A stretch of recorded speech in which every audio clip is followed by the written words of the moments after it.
The gunshot echoed across the barren plains of West Texas, sending a flock of startled crows into the amber sky as Clara Evans ducked behind an overturned wagon. It was 1878, and the town of Newton was no place for a woman alone, especially one they'd all already decided wasn't worth the trouble. Clara's hands trembled as she reloaded her father's old Colt, the metal warm against her calloused fingers. She had exactly 2 bullets left and 3 men still hunting her for the bounty her stepfather had placed on her head. "Come on out, girl," a voice called from beyond her shelter. "Jed's paying good money to bring you back, and we aim to collect." Clara closed her eyes, steadying her breathing the way her father had taught her before consumption took him 2 winters past. "I ain't going back," she shouted, her voice stronger than she felt. "Not to him, not ever." The sound of approaching hoofbeats made her blood run cold, but these were coming from the opposite direction of her pursuers. Clara risked a glance around the wagon's splintered edge and saw a lone rider approaching fast, dust billowing behind him. The 3 bounty hunters turned their attention to the newcomer, their hands hovering near their holsters. The stranger slowed his horse to a walk, and Clara could make out his features now, tall and lean in the saddle with a broad-brimmed hat pulled low over his eyes. Unlike the bounty hunters in their dusty, travel-worn clothes, this man wore a clean shirt beneath his leather vest, a red bandana tied loosely around his neck. "Afternoon, gentlemen," the stranger said, his voice carrying across the dry air with a calm that seemed impossible given the circumstances. "Seems to me you're causing this lady some distress." "This ain't your concern, mister," the tallest of the 3 men spat. "We're just collecting what's owed to Jed Blackwell. The girl's his property by law." The stranger's horse sidled slightly, revealing the star pinned to his vest. "Name's Yates Tanner. I'm the new marshal in Newton, and I don't recall any law that makes a woman property." He shifted in his saddle, his coat falling open just enough to reveal the gleam of his revolver. "Now, why don't you boys move along before this gets unpleasant?" Clara watched, scarcely daring to breathe as the 3 men exchanged glances. After a tense moment, they mounted their horses and rode off, but not before the leader called back, "This ain't over, Marshal. That girl ain't worth the trouble she'll bring you." Marshal Tanner watched them disappear over the horizon before turning his attention to Clara. He dismounted with fluid grace and approached the wagon where she still crouched, gun raised. "They're gone for now, miss," he said, stopping a respectful distance away, "though I expect they'll be back with reinforcements." Clara slowly lowered her weapon but didn't holster it. "Why did you help me?" she asked, suspicion heavy in her voice. In her 22 years, she'd learned that men rarely offered assistance without expecting something in return. "Because it was the right thing to do," he answered simply. His eyes, Clara noticed, were the clear blue of a summer sky, startling against his sun-darkened skin. "And because 3 against 1 aren't odds I can abide by, especially when the one is a lady." "I'm no lady, Marshal," Clara said, finally rising from her hiding place. Her dress was torn at the hem and covered in dust, her dark hair falling loose from its pins. "Just a woman trying to stay alive." Marshal Tanner's gaze took in her appearance, the determined set of her jaw, the way she still held the gun with practiced ease, the intelligence in her hazel eyes. A smile tugged at the corner of his mouth. "They said you'd never be enough," he said, nodding in the direction the bounty hunters had disappeared. "But something tells me they've never met you properly, Miss Evans," she supplied after a moment's hesitation. "Clara Evans." "Well, Miss Evans, Newton's about 3 miles east. I'd be honored to escort you there, if you've nowhere else to be." Clara glanced at the empty plains, stretching in all directions, then to her meager belongings scattered around the broken wagon. The truth was, she had nowhere to go. She'd been heading west, hoping to outrun her past, but her stepfather's men had caught up to her quicker than she'd anticipated. "I suppose I could use a hot meal and a real bed for the night," she conceded, bending to gather what she could salvage from her belongings. Marshal Tanner moved to help her, collecting a small bundle of clothes and a tattered book of poetry. When he handed them to her, their fingers brushed, and Clara felt a jolt of something she couldn't name. "My horse can carry us both," he offered, She's strong, and it'll be faster than walking." Clara nodded, suddenly aware of how exhausted she was. The marshal helped her mount before swinging up behind her, maintaining a respectful distance between them despite the intimate arrangement. As they rode toward Newton, the setting sun cast long shadows across the plains. Clara felt the gentle rise and fall of the marshal's chest against her back as he breathed, and for the first time in months, she allowed herself to relax, if only slightly. "Your stepfather," Marshal Tanner said after a while, breaking the comfortable silence. "Is he the reason you're running?" Clara tensed. "Yes," she admitted. "Jed married my mother when I was 16. After she died last year, he decided I was to be his new bride." She felt the marshal stiffen behind her. "I refused, of course. The night before the wedding, I took what little money my mother had hidden away and ran." "That explains the bounty hunters," he said, his voice tight with controlled anger. "Jed Blackwell. The name's familiar." "He owns half the county back in East Texas," Clara explained. "Has the local law in his pocket. Said I'd never amount to anything without him, that no one would want a stubborn, educated woman who doesn't know her place." Marshal Tanner was quiet for a moment, his breath warm against her hair. "Some men are frightened by women who know their own worth, Miss Evans. I'm not one of them." The sincerity in his voice made Clara's throat tighten unexpectedly. She'd spent so long running, so long being told she wasn't enough, not pretty enough, not obedient enough, not worthy enough, that kindness felt almost foreign. The town of Newton appeared on the horizon, a small collection of buildings glowing with lamplight as dusk settled over the land. It wasn't much, but to Clara's weary eyes, it looked like salvation. "There's a boarding house run by Mrs. Whitaker," Marshal Tanner said as they approached the town's main street. "She's a good woman, discreet. You'll be safe there tonight." Clara nodded, suddenly overwhelmed by the day's events. "Thank you, Marshal. I don't know how I'll repay you." He helped her down from the horse, his hands strong and steady at her waist. "No repayment necessary, Miss Evans, though I would be obliged if you'd join me for supper tomorrow. There are some things we should discuss regarding your situation." Clara studied his face, searching for any sign of deception or hidden motive.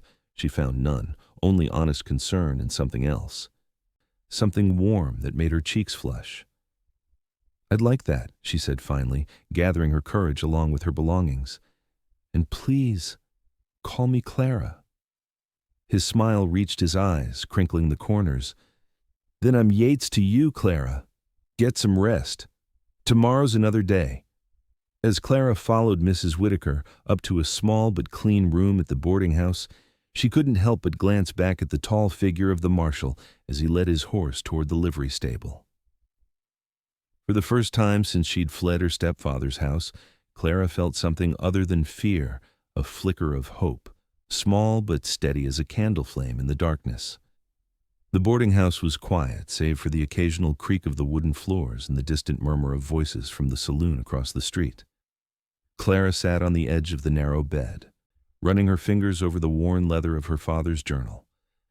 The small room was simple but clean, a vast improvement over the places she'd been sleeping since her escape.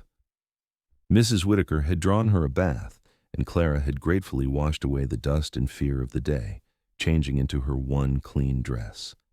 It was faded blue calico, mended in several places, but it made her feel human again. She'd brushed out her dark hair and re-braided it, the familiar ritual soothing her frayed nerves. A soft knock at her door startled her. Her hand instinctively moved toward her pistol before Mrs. Whitaker's gentle voice called, "Miss Evans, I've brought you some supper, dear." Clara opened the door to find the older woman holding a tray with a bowl of stew, fresh bread, and a cup of tea. The aroma made her stomach growl embarrassingly loud. "Thank you," Clara said, accepting the tray. "You didn't have to trouble yourself." Mrs. Whitaker waved away her thanks. "No trouble. Marshal Tanner asked me to make sure you ate something." Her kind eyes twinkled. "He seems quite concerned about your welfare." Clara felt her cheeks warm. "He helped me out of a difficult situation today." "He's a good man," Mrs. Whitaker said simply. "Best marshal this town's seen in years, and that's saying something for a place like Newton." She lowered her voice. The last one was in Jed Blackwell's pocket until the town council dismissed him. Clara nearly dropped her spoon. Jed Blackwell? He has influence here, too. Mrs. Whitaker's expression grew serious. His cattle operation extends into this county. He's tried to buy up land around here, but folks are resistant. She studied Clara's face. You know him? My stepfather, Clara admitted after a moment's hesitation. Something about the older woman inspired trust. Ah, Mrs. Whitaker nodded, understanding dawning in her eyes. Well, you're safe here, child. Marshal Tanner won't let any harm come to you, and neither will I. She patted Clara's hand. Eat your supper and get some rest. Things often look brighter in the morning light. After Mrs. Whitaker left, Clara ate every bite of the hearty stew, realizing how hungry she truly was. The bread was still warm, and she savored it, thinking about Marshal Tanner Yates and his unexpected kindness. It had been so long since anyone had looked at her and seen something worthwhile. She placed the empty tray outside her door and returned to sit by the small window, watching the town settle into nighttime rhythms. The saloon across the street was illuminated, shadows moving behind its windows. A few men staggered out, laughing loudly before dispersing into the darkness. Elsewhere, lamps were being extinguished as Newton's residents retired for the night. Clara's thoughts drifted to Yates Tanner.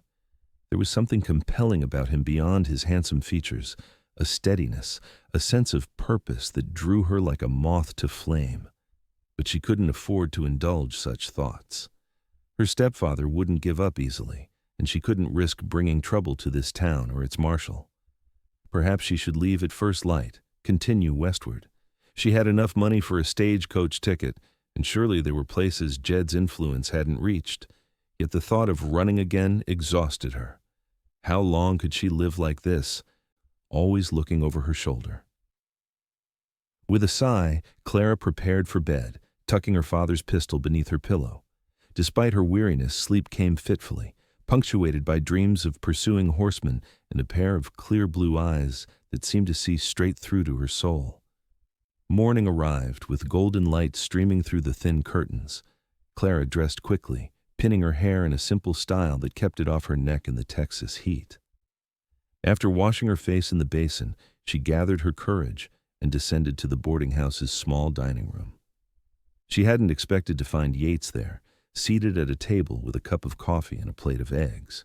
He rose immediately when she entered, a smile warming his features. "Good morning, Clara," he said, gesturing to the empty chair across from him. "I hope you slept well?" "Well enough," she answered, taking the offered seat, "though I'm still considering whether I should be on the next stage out of town." Yates frowned. "Before you decide that, I'd like to discuss something with you." He waited while Mrs. Whitaker brought Clara coffee and a plate of her own breakfast before continuing. "I sent a telegram last night to a friend of mine in the Texas Rangers. He's been building a case against your stepfather for some time. Land theft, intimidation, suspected murder of a homesteader who refused to sell." Clara's eyes widened. "You mean someone's finally challenging him?" "The wheels of justice turn slowly sometimes, but they do turn," Yates said. "My friend believes your testimony could help their case, especially regarding the forced marriage." "That's a serious offense." Hope flared in Clara's chest, quickly tempered by caution. "Even if that's true, I can't stay here waiting. Those men will be back, possibly with more." Yates leaned forward, his expression earnest. "I'm not asking you to be bait, Clara. Newton is a small town, but we look after our own. And while you're here, I consider you under my protection." "I can protect myself," Clara said reflexively. A smile played at the corner of his mouth. "I've no doubt of that. I saw how you handled that colt." His expression grew serious again. "But nobody should have to face this kind of threat alone, not when there are people willing to help." Clara studied him, trying to understand his motives. "Why do you care what happens to me? You don't even know me." "I know enough," he said simply. "I know you're brave enough to leave everything behind rather than submit to a life you didn't choose. I know you're resourceful enough to have evaded Blackwell's men for months, and I know that helping people in trouble is my duty, both as a marshal and as a man who tries to do right." His sincerity was disarming. Clara sipped her coffee, using the moment to collect her thoughts. What would I do here while waiting for your ranger friend? I can't impose on Mrs. Whitaker indefinitely, and my funds are limited. As it happens, Yates said, Newton's schoolteacher left us last month to marry a rancher in Colorado. The town's been looking for someone to take her place. He watched Clara's reaction closely. Mrs. Whitaker mentioned you have a book of poetry, and you speak like someone who's had an education. Clara couldn't hide her surprise. My mother was a teacher before she married my father. She taught me everything she knew. I even attended a ladies' seminary for a year before she fell ill and I had to return home. Would you consider teaching here, at least temporarily? The children need education, and it would give you a legitimate reason to stay in town while we deal with Blackwell. The offer was tempting, more than tempting. Teaching had always been Clara's dream, one she'd been forced to abandon. The town council would hire a woman they don't know, one who arrived under suspicious circumstances. They'd hire a qualified person who's willing to take on the job, Yates countered, and I'd vouch for you. My word carries weight here. Clara felt a flutter of excitement at the possibility. To teach, to have a purpose beyond mere survival, it was more than she'd dared hope for in months. I'd need to meet with them to discuss terms, she said cautiously. Yates's smile broadened. I took the liberty of arranging a meeting for this afternoon, in case you were interested. Clara raised an eyebrow. Presumptuous of you, Marshal. Hopeful, he corrected, his blue eyes twinkling. There's a difference. Despite herself, Clara smiled. Very well. I'll meet with them, but I make no promises beyond that. Fair enough. Yates finished his coffee and stood. I have rounds to make this morning, but I'll come back to escort you to the meeting at 2 o'clock. As he reached for his hat, Clara asked, What if those men return before then? They won't, he said with quiet confidence. I posted deputies at every road into town, and I sent word to the neighboring settlements to be on alert. He placed his hat on his head, tipping it slightly. You're safe here, Clara, I promise you that. After he left, Clara remained at the table, finishing her breakfast and considering her options. The teaching position was appealing, but she worried about bringing trouble to Newton's doorstep. Yet the alternative, continuing to run with no destination and dwindling resources, seemed increasingly untenable. Perhaps this was where she made her stand.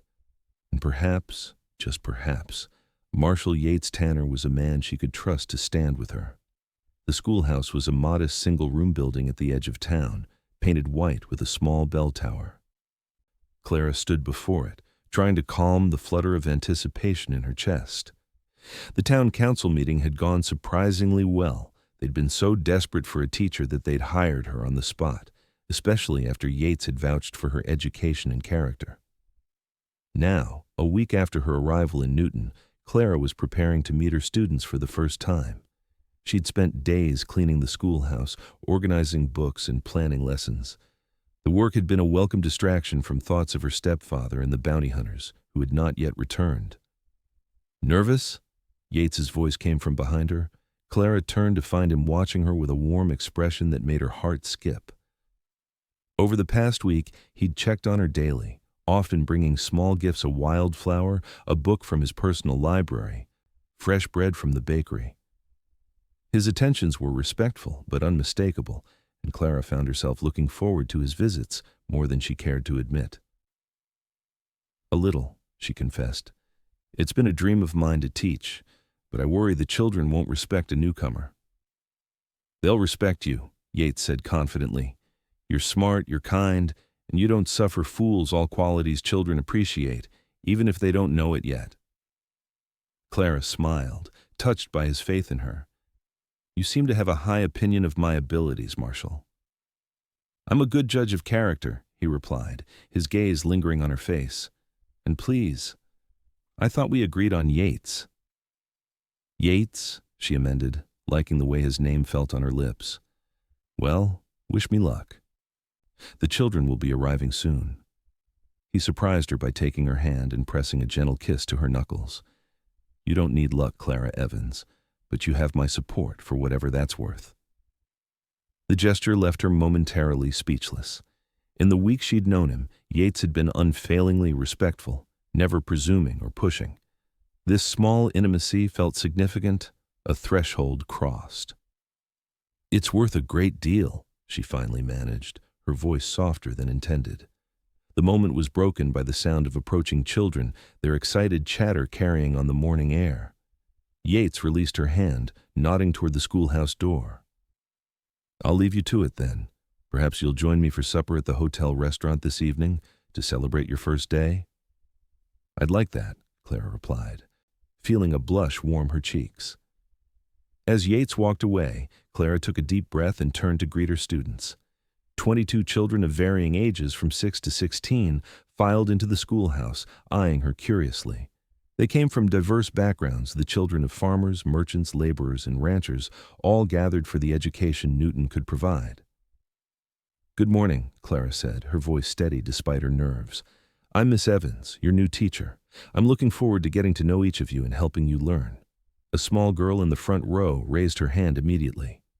"Are you courting Marshal Tanner?" she asked with the directness only a child could manage. Scattered giggles erupted around the room. Clara felt her face heat but kept her composure. "That's not an appropriate question for school, young lady. And you are—" "Daisy Miller," the girl replied, unabashed. "My ma says he brings you flowers and looks at you like my pa looked at her before they got married." More giggles followed, and Clara fought to maintain her serious expression. "Well, Daisy, while I appreciate your mother's observations, we're here to learn reading, writing, arithmetic, and history. Speaking of which, let's begin with introductions, and then we'll assess where each of you stands in your studies." The day passed in a blur of assessments, lessons, and getting to know her students. Clara discovered that while some of the older children had solid foundations, others had significant gaps in their education due to the previous teacher's frequent absences. By the time she rang the bell at 3 o'clock to dismiss class, she had a clear plan for how to proceed and a newfound sense of purpose. As the children scattered, Clara stood on the schoolhouse steps, watching them reunite with waiting parents or head off in groups toward home. The satisfaction of a good day's work settled over her, along with the realization that for the first time in months, she wasn't looking over her shoulder, waiting for trouble to find her. Clara returned to her room at the boarding house to freshen up before her dinner with Yates. Mrs. Whitaker had helped her alter one of her dresses, a simple navy blue cotton with a lace collar, taking it in to better fit Clara's slender frame. She brushed her hair until it shone and pinned it in a more becoming style than her usual practical braid. As she studied her reflection, Clara hardly recognized the woman looking back at her. There was color in her cheeks, a brightness in her eyes that had been absent for so long. Was it just the satisfaction of teaching, or was it someone else bringing this change? At precisely 6 o'clock, Yates knocked on the boarding house door. Mrs. Whitaker showed him to the small parlor where Clara waited, and Clara couldn't help but notice the approving look the older woman gave them both before discreetly withdrawing. Yates had clearly made an effort for the evening as well. His usually practical attire had been replaced with a crisp white shirt, dark waistcoat, and string tie. His hair was neatly combed and he'd trimmed his beard. He looked, Clara thought, utterly handsome. "You look beautiful," he said, voicing the compliment she'd been too shy to give. "That color suits you." "Thank you," Clara replied, accepting his offered arm. "You look quite handsome yourself."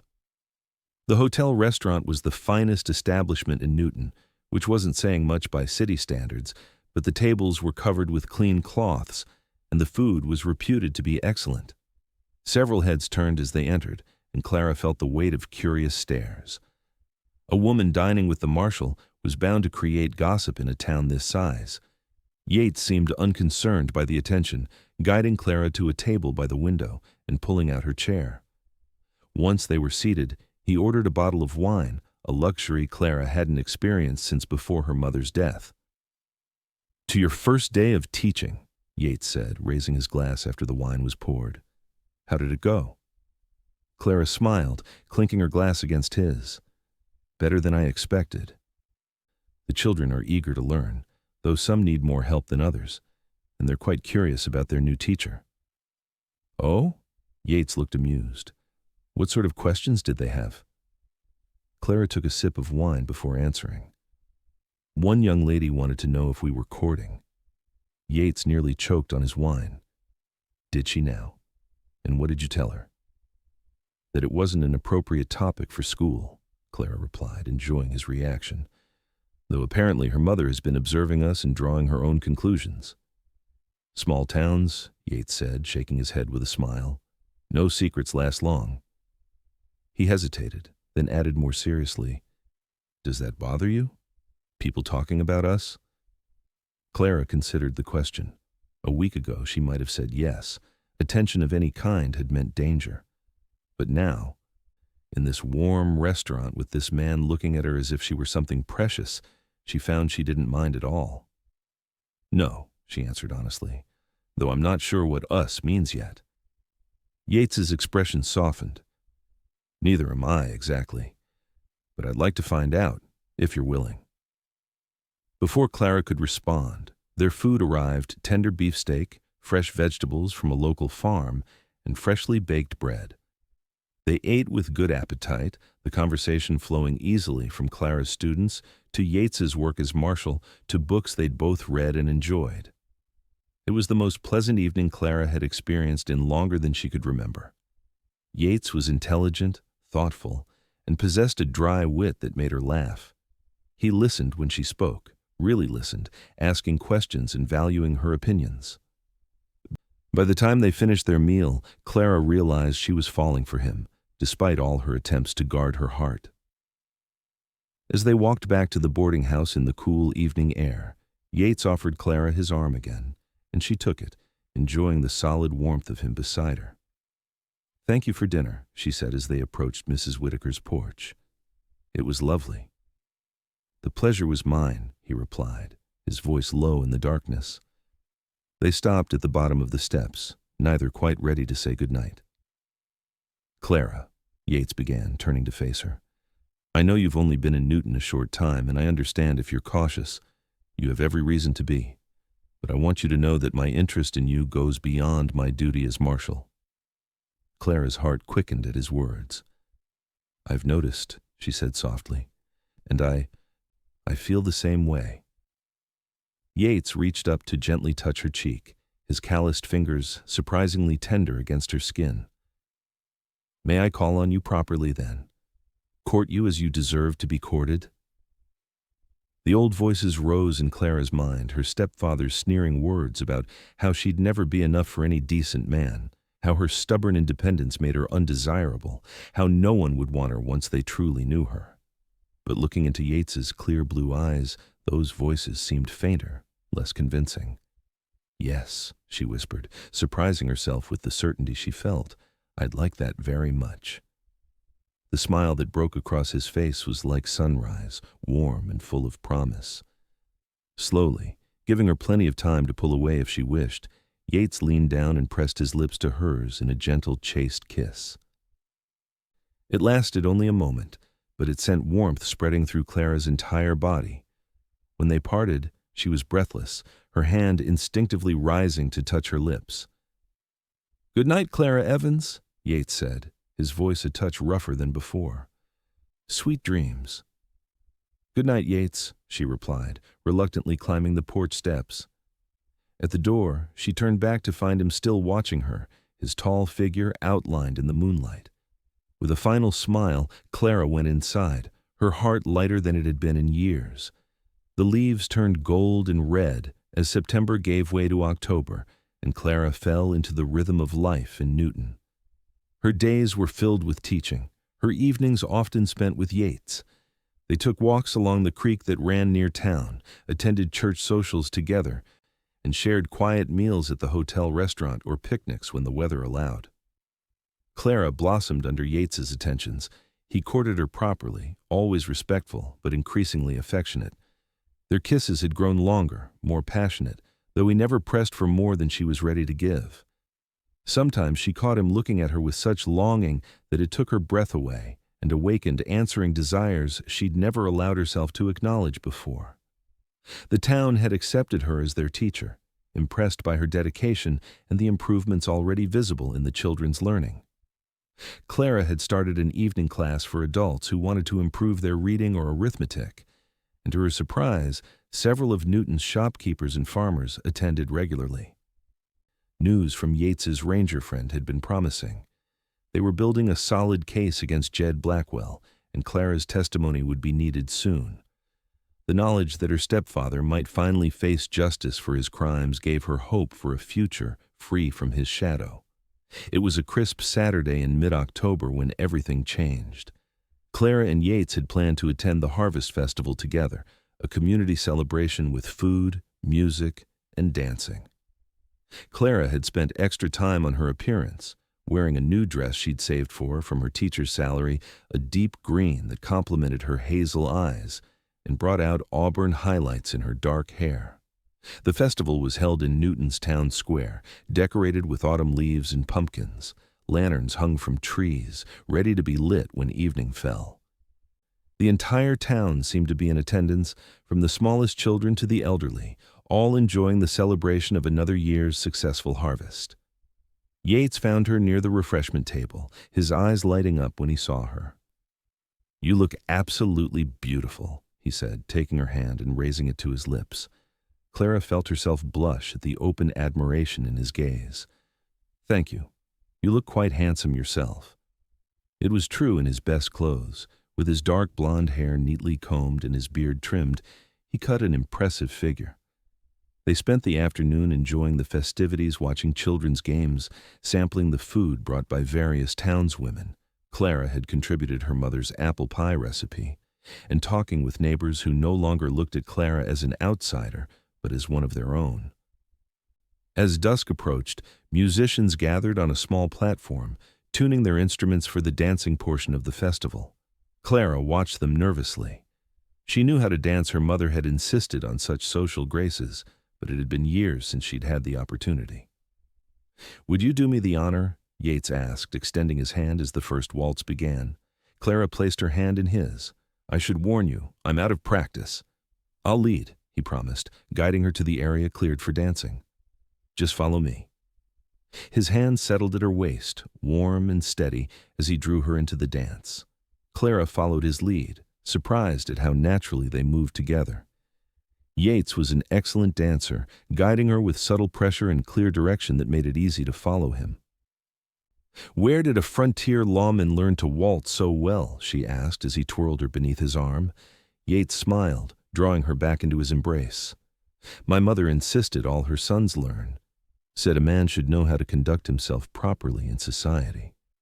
"Wise woman," Clara replied, enjoying the closeness the dance allowed them. "I'd like to meet her someday." Something flashed in Yates's eyes. Hope, pleasure, perhaps both. "I'd like that too," he said softly. They danced 3 more dances before taking a break for refreshments. As Yates went to get them both cider, Clara stood at the edge of the dancing area, watching the couples swirl by. She felt a contentment she'd thought would never be hers, a sense of belonging, of possibility, of home. A hand on her arm startled her from her reverie. She turned, expecting Yates, but found herself looking instead at a stranger, a well-dressed man with silver at his temples and cold gray eyes that sent a chill through her despite the pleasant evening. "Miss Evans, I presume," he said, his cultured voice at odds with the hard set of his mouth. "Or should I say, Mrs. Blackwell to be?"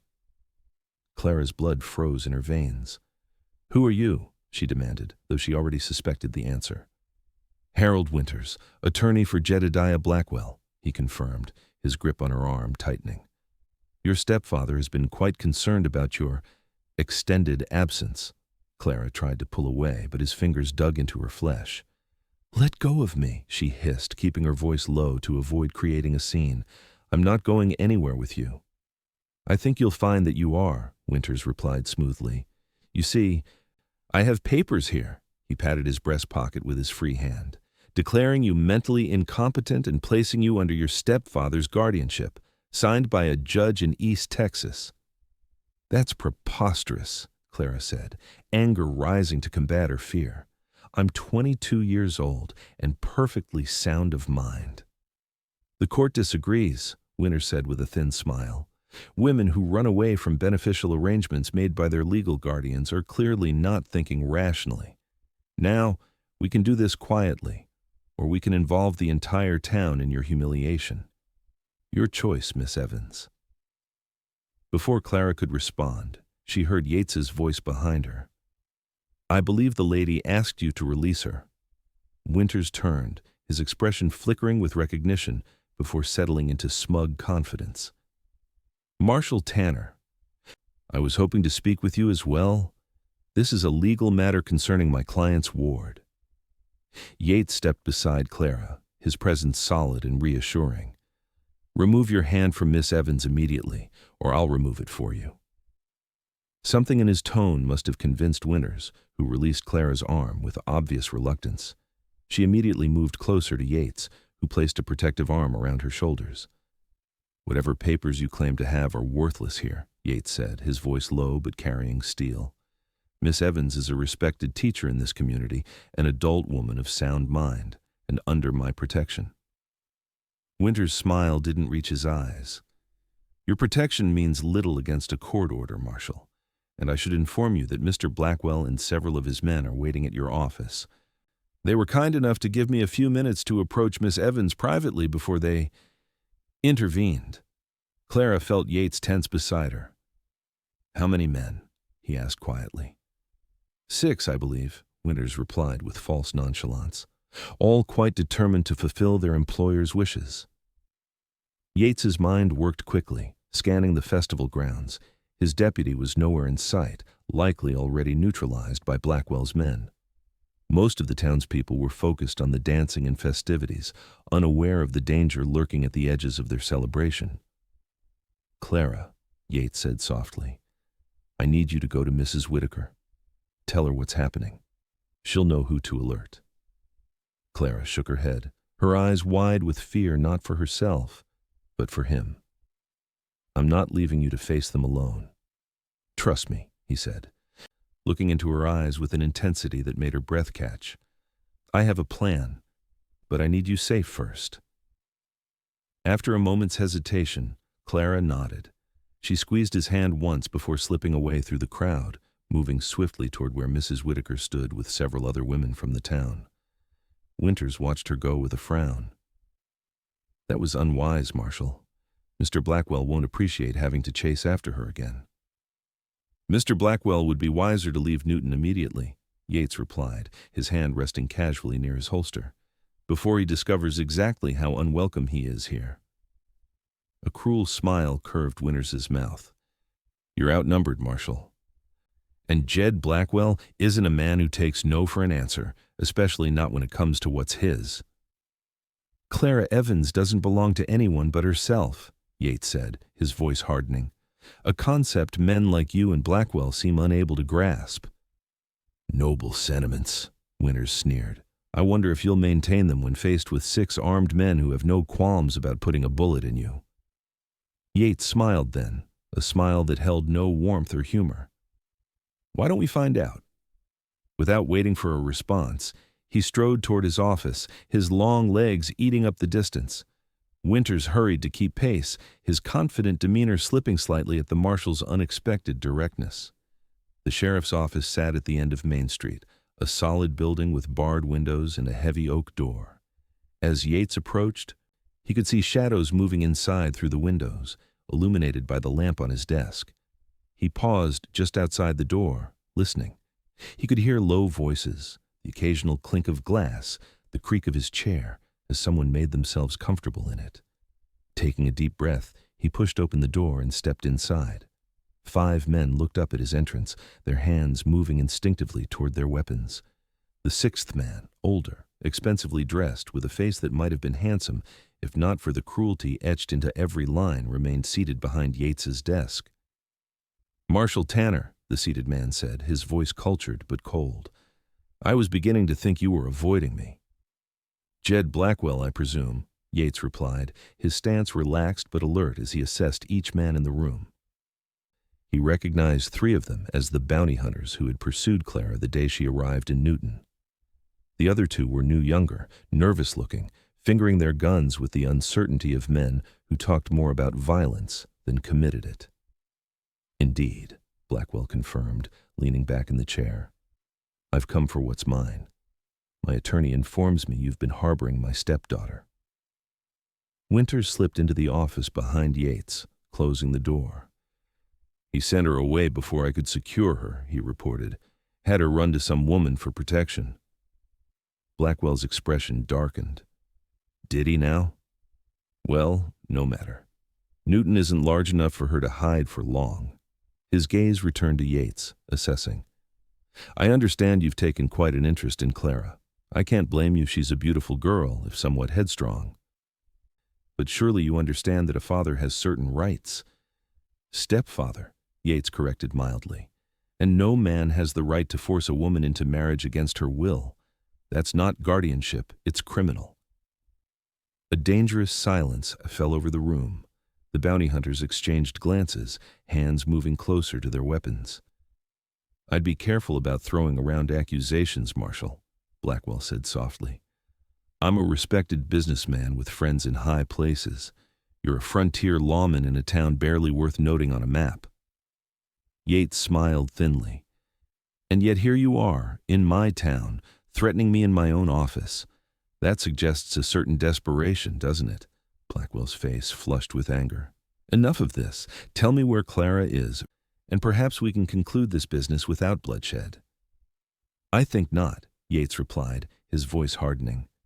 "Clara Evans is under my protection, and she'll remain so. Your papers are worthless here, your threats meaningless. I suggest you and your men leave Newton immediately." A cruel smile spread across Blackwell's face. 6 against 1, Marshal. Those aren't odds I'd wager on." "I wouldn't be so sure about that," came a new voice from the doorway. Everyone turned to see Clara standing there, Yates's shotgun held confidently in her hands. Behind her stood a dozen of Newton's men, armed and grim-faced. Among them were the blacksmith, the banker, several ranchers and shopkeepers, ordinary citizens transformed into a formidable force by their determination. "You see, Mr. Blackwell," Clara said, her voice steady despite the fear she must have felt. "While you may have money and hired guns, Marshal Tanner has something far more valuable, the respect and loyalty of good people." Blackwell's face contorted with rage. "You ungrateful little—" "Choose your next words carefully," Yates interrupted, his hand now resting openly on his holstered revolver. "These men behind Clara are the town council, local business owners, and parents of the children she teaches.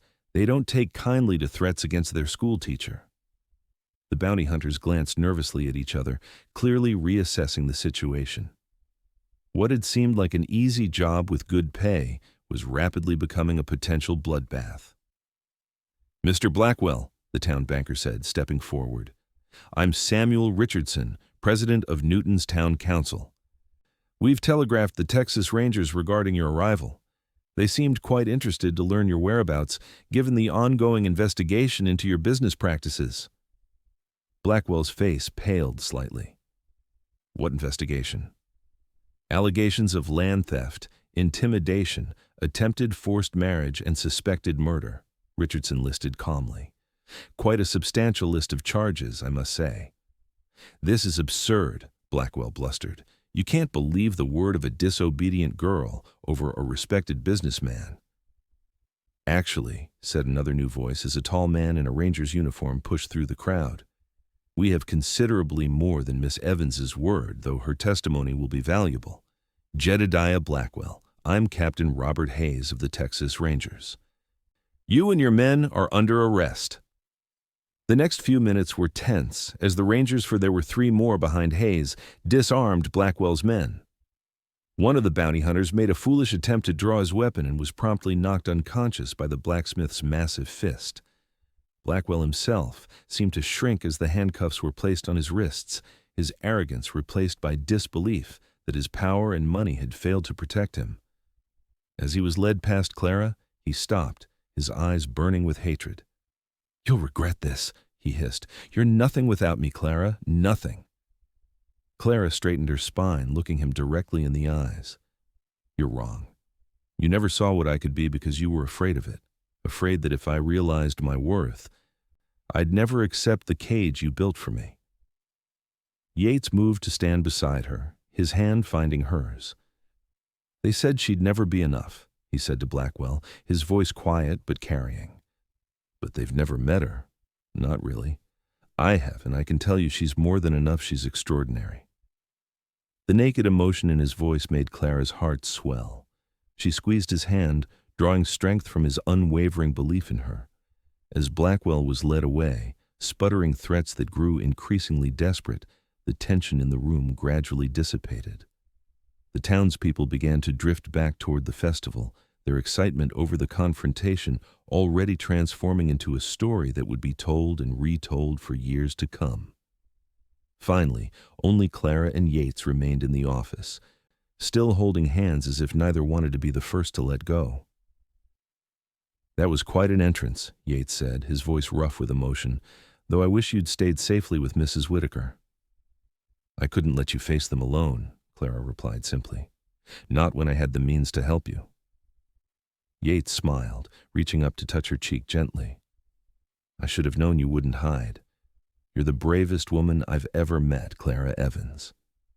I was terrified, she admitted, leaning into his touch, but more afraid of losing you than facing him. Something in her words made Yates's breath catch.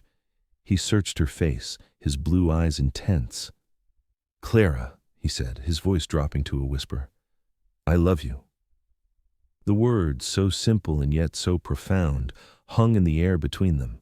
Clara felt tears spring to her eyes, not of sadness, but of a joy so deep it ached. I love you too, she whispered back. I think I have since the day you found me by that broken wagon and told me I was worth fighting for. Yates pulled her into his arms then, his kiss deep and passionate, expressing everything words couldn't contain. Clara melted against him, her arms winding around his neck as she returned his embrace with equal fervor. When they finally parted, both breathless, Yates rested his forehead against hers. Marry me, he said, the words more plea than question. Be my wife, my partner, my everything. Clara laughed softly, tears of happiness sliding down her cheeks. Yes, she answered without hesitation. Yes, with all my heart. 3 weeks later, on a bright November afternoon, Clara stood at the back of Newton's small church, hardly able to believe the transformation her life had undergone. The Texas Rangers had taken Jed Blackwell and his men to Austin to stand trial, the evidence against them overwhelming. Clara had given her deposition to Captain Hayes, who assured her that her stepfather would likely spend the rest of his life in prison for his crimes. Freed from that shadow, Clara had thrown herself into planning their wedding, with enthusiastic help from Mrs. Whitaker and other women of the town. Now, wearing her mother's wedding dress, carefully altered and embellished with new lace, Clara prepared to walk down the aisle to where Yates waited. The church was filled with the people of Newton, who had embraced Clara as one of their own. Her students sat in the front rows, the girls wearing their Sunday best and the boys uncomfortably clean and tidy for the occasion. Daisy Miller, who had asked that first bold question about Yates and Clara's relationship, served as flower girl, beaming with importance as she clutched her basket of late autumn blooms. The music began, Mrs. Patterson playing the church's small organ, and the congregation rose, turning to watch as Clara began her walk down the aisle. She carried a bouquet of dried wildflowers and wheat, a testament to the season and to the frontier practicality that had become part of her life. But Clara hardly noticed the decorations, the music, or the smiling faces. Her eyes were fixed on Yates, standing tall and handsome at the altar in a new black suit, his expression one of wonder and love as he watched her approach. When she reached him, he took her hands in his eyes never leaving her face as they exchanged their vows. Clara's voice was clear and steady as she promised to love, honor, and cherish him for all her days. Yates's deeper tones resonated through the church as he made the same promises to her, adding his own words at the end. Clara, before I met you, I was a man doing his duty, living day to day without really looking forward, he said, his thumbs gently caressing her hands. You brought light and purpose and love into my life when I least expected it. They said you'd never be enough, but I knew from the moment I saw you that they were wrong. You are more than enough. You are everything I never knew I needed, and all I'll ever want. Tears blurred Clara's vision as the minister pronounced them husband and wife. Yates's kiss was gentle, mindful of their audience, but it held a promise of deeper passion to come. As they turned to face the congregation as Mr. and Mrs. Tanner, the church erupted in applause and cheers. The celebration afterward was held in the town square, the same place where they had danced at the Harvest Festival and where they had faced down Blackwell and his men. Tables groaned under the weight of food brought by nearly every household in Newton: fried chicken, roasts, vegetable dishes, and pies of every description. As twilight fell, lanterns were lit, and the musicians who had played at the Harvest Festival struck up a lively tune. Yates led Clara in their first dance as husband and wife, his eyes never leaving hers as they moved together in perfect harmony. "Happy, Mrs. Tanner?" he asked softly, his hand warm at her waist. "Happier than I ever thought possible," she replied, her heart so full it seemed it might burst. "And you?" "I have everything I could ever want right here in my arms," he said, his voice husky with emotion, "and a lifetime ahead to love you as you deserve to be loved." Later, as they slipped away from the celebration toward the small house Yates had purchased for them, a cozy two-bedroom home near the schoolhouse with a garden plot and front porch, Clara reflected on the journey that had brought her to this moment. A year ago, she had been trapped in her stepfather's house, facing a future of subjugation and misery. Now she was a respected teacher, a beloved wife, and a woman who had discovered her own strength and worth. The road had been difficult, marked by fear and danger, but it had led her to Yates, to love, to home, to belonging. As Yates carried her over the threshold of their new home, both of them laughing at the tradition, Clara knew that whatever challenges the future might hold, they would face them together. She was enough, more than enough, and in Yates's love, she had found the freedom to be everything she was meant to be. 5 years passed, each one bringing new joys and challenges to Clara and Yates Tanner. Newton grew from a small settlement into a proper town as the railroad came through, bringing new residents and opportunities. Clara continued teaching, now in a larger schoolhouse with 2 classrooms and an assistant teacher for the younger children. Yates remained Marshal. Though he had been offered positions in larger towns, he always declined, preferring to stay where he and Clara had built their life together. In the spring of 1883, Clara gave birth to their first child, a son they named James after Yates's father. 2 years later, their daughter Sarah joined the family. Their home, once so new and empty, was now filled with children's laughter, books, toys, and all the beautiful chaos of family life. On the morning of their 5th wedding anniversary, Clara woke to find Yates already up, the sounds of his quiet movements in the kitchen drifting up to their bedroom. Smiling, she stretched and rose, wrapping her robe around her before checking on the children. Both were still sleeping soundly.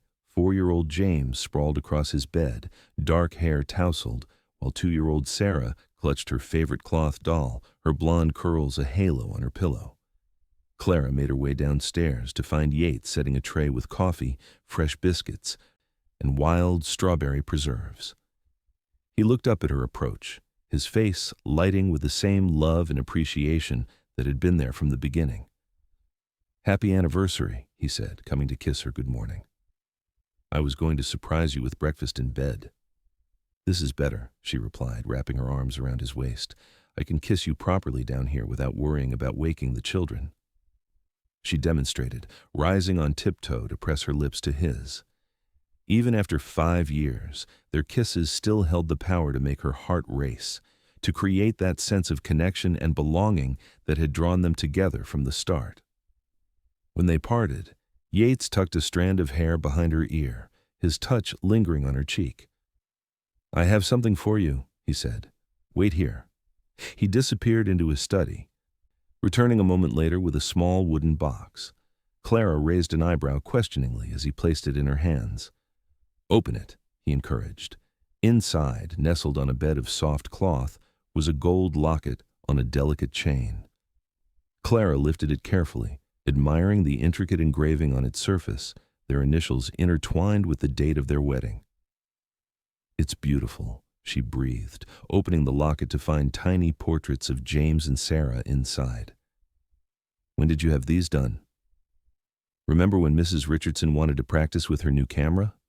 I asked her to make these for me," Yates explained, looking pleased with himself. "Do you like it?" "I love it," Clara said, turning so he could fasten the chain around her neck. The locket rested just above her heart, a perfect weight.